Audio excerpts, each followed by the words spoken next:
Ouais, tu vois, ben voilà, tu vois comment ça se passe, hein, la vie de berger dans les collines.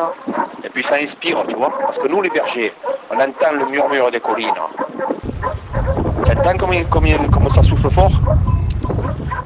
Moi, j'ai accroché mon maillot à cette chienne pastorale, familiale, depuis des siècles. Après, on verra bien derrière comment ça va faire. Monsieur le maire, qu'est-ce qui se passe au Rove aujourd'hui? Aujourd'hui, c'est la fête de la chèvre. C'est la 14e année que c'est la fête de la chèvre. La commune qui fait, en limite de Marseille, qui fait 2300 hectares, il y a 2000 hectares en site classé. Et la chèvre du Rove a le nom du territoire du Rove.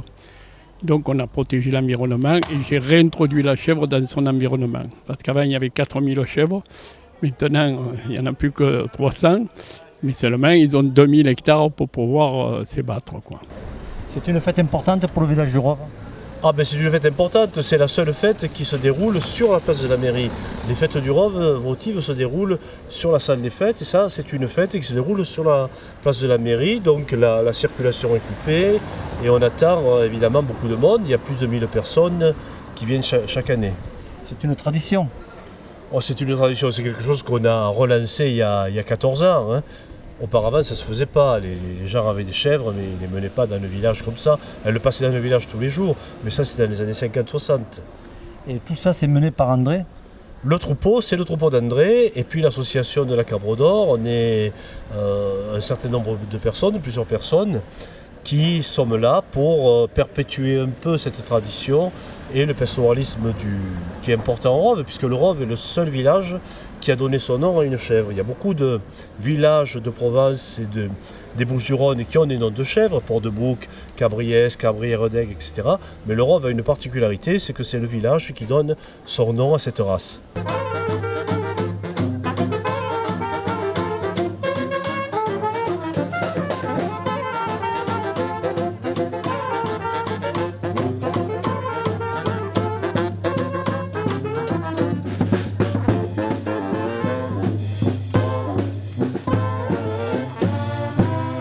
Dites-moi, monsieur, vous venez de voir une chèvre là, sur la photo. Pourquoi vous avez dit qu'elle est belle? Pour quelle raison? Parce qu'elles sont du Rove. Hein. C'est des bêtes du Rove. Hein. C'est ça ce qui fait notre charme à notre village. Elle vous plaît cette chèvre? Elle me plaise à toutes. Pour qu'elles soient du Rove, elles me plaisent à toutes. Hein. Pourquoi?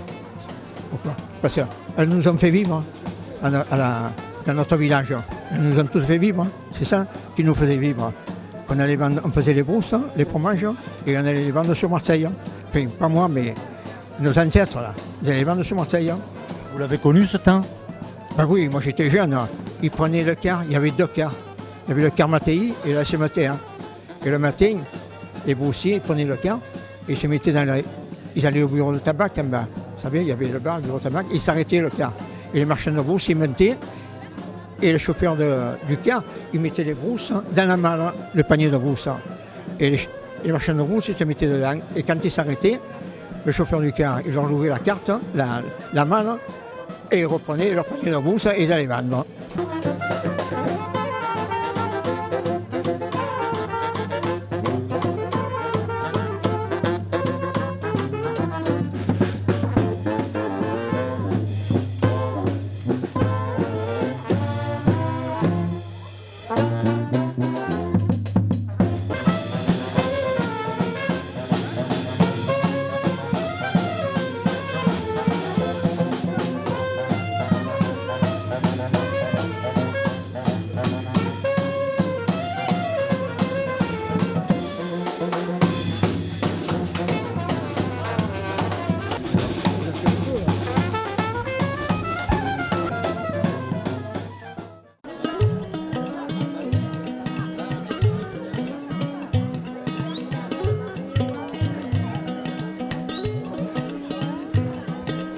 Il y a plusieurs siècles dans notre village, au temps de Massalia par le trottoir à la nage, un animal mythique nous est apparu.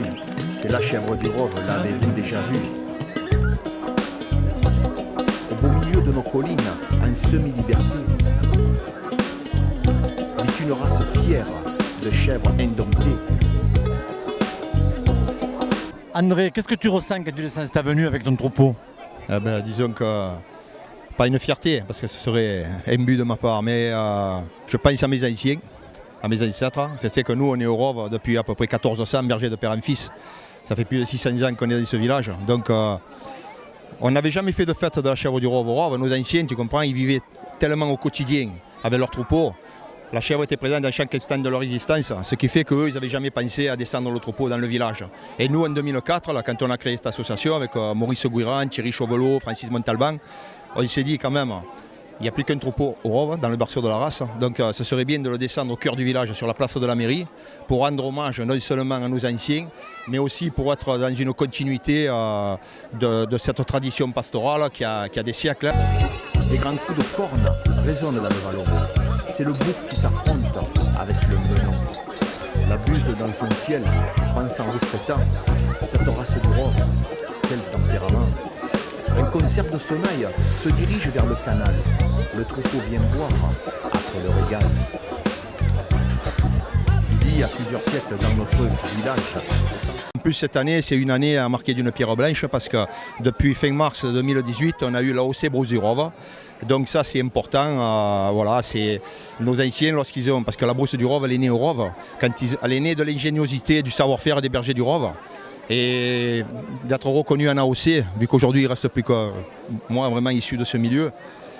Bon, j'ai mes enfants, hein, j'ai mes 2 fils, j'ai 3 petits-fils. Bon, il y a l'espoir d'une continuité derrière. Et voilà, ça se mélange un peu tout ça, tu vois, c'est une continuité, et en espérant se propulser dans l'avenir. Et moi, j'ai accroché mon maillon à cette chaîne pastorale, familiale, depuis des siècles. Après, on verra bien derrière comment ça va faire. Quand vient l'heure du retour vers la bergerie, le chien rassemble la troupe, le repos est fini. Suivant le menon d'un pas décidé, les chèvres du Rove rentrent donner leur lait.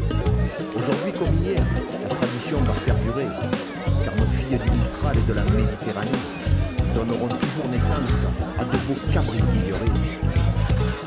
Alors derrière nous, il y a combien de chèvres? Il y en a 400 là, à peu près. Alors là, le son sérieux, on ne s'imagine pas, mais il y en a un poil plus que 400. Et parle-moi un peu de ce troupeau. Le troupeau, écoute, le troupeau c'est un troupeau de chèvres du Rove, voilà, donc qui est la race locale, qui est présente ici dans nos collines depuis à peu près la fondation de Marseille, environ 2600 ans. La chèvre du Rove descend des chèvres originales qui peuplaient la Mésopotamie. Et c'est quand Marseille a été fondée par les Phocéens et que c'est devenu une plaque tournante de notre bassin méditerranéen par lequel transitaient énormément de marchandises. Tout ça pour dire qu'avant il y avait des chèvres ici, il y a 2600 ans, mais ce n'était pas encore des chèvres du Rove, c'était des chèvres au Rove. Mon ancêtre, il s'appelait Jean Pichon-Goran, il était berger de moutons à Vitrolles en 1400. En 1410, il est venu au Rove épouser une Catherine Cadonel, donc mon ancêtre maternel, qui elle était fille de berger au Rove depuis des générations. Ça fait que des Guirans au Rove, on est là depuis le début du 15e siècle. Mais voilà, alors c'est vrai que... Mais il n'y avait pas de photos, comment vous avez su qu'en 1400? Tout simplement parce qu'on a la chance, déjà dans les archives des mairies, même dans les églises, parce que jusqu'avant la Révolution, c'était consigné dans les églises, les archives. Et on a quelqu'un qui s'appelle Claude Rios, qui est un féru de généalogie. Nous, on avait un inventaire testamentaire d'un Jomé Guiran, d'un ancêtre à moi, de 1591. Et là, on dresse, disons, l'inventaire de ses biens. Et entre autres, on dit à un moment donné, il y avait 3 péroles broussiers. Les péroles, c'est des chaudrons pour faire les brousses. Donc on faisait déjà des brousses du Rove au Rove en 1600 à peu près. Ça, c'est des preuves écrites. Et après, il est allé plus loin jusqu'en 1400, là où je te dis. Pour te donner une idée, après j'arrête là, mon père, il a passé sa vie dans les collines. Mon père, mon grand-père, etc. Alors des fois, je disais, oh papa, c'est dommage, à tel endroit, là, tu ne preniez pas des photos. Mais des photos, mais même pas ami. On n'avait même pas une montre, tu voulais qu'on ait un appareil photo, les temps n'étaient pas les mêmes. C'était... Voilà.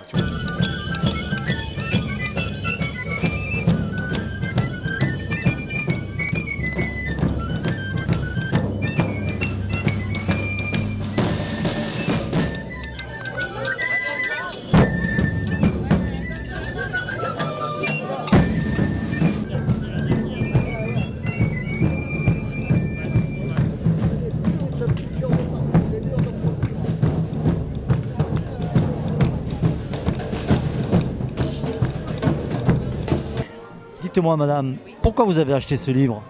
En fait, c'est pour faire plaisir à mon beau-père qui n'a pas pu se déplacer et qui fait beaucoup de peinture de tableaux et qui peint principalement des chèvres. Et vous, qu'est-ce que vous en pensez de cette journée?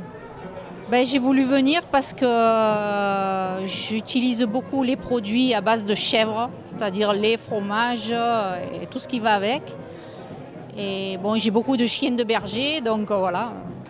Vous avez goûté les brousses et les fromages d'André? Oui. Alors? Top, c'est top. Tout est bon, parfait. Qu'est-ce que vous en pensez de tout ce monde aujourd'hui qui vient au Rove là? Ah ben je suis heureux. Je suis heureux de voir ça. Au moins, on se rappelle de notre chèvre du Rove d'ancienne. Hein. Il ne faut pas qu'elle disparaisse, ça se fait. Pas du tout. Ah non, si on disparaît, où on va alors? Si on disparaît, c'est la mort du village. Il va rester que la statue. Il ne resterait plus que la statue, vous l'avez dit. Mais il faut qu'il y ait des chèvres en plus. Il ne faut pas que la statue. Hein. Et ouais, tu vois, voilà, tu vois comment ça se passe, hein, la vie de berger dans les collines. Et puis ça inspire, tu vois, parce que nous les bergers, on entend le murmure des collines. Tu entends comme ça souffle fort?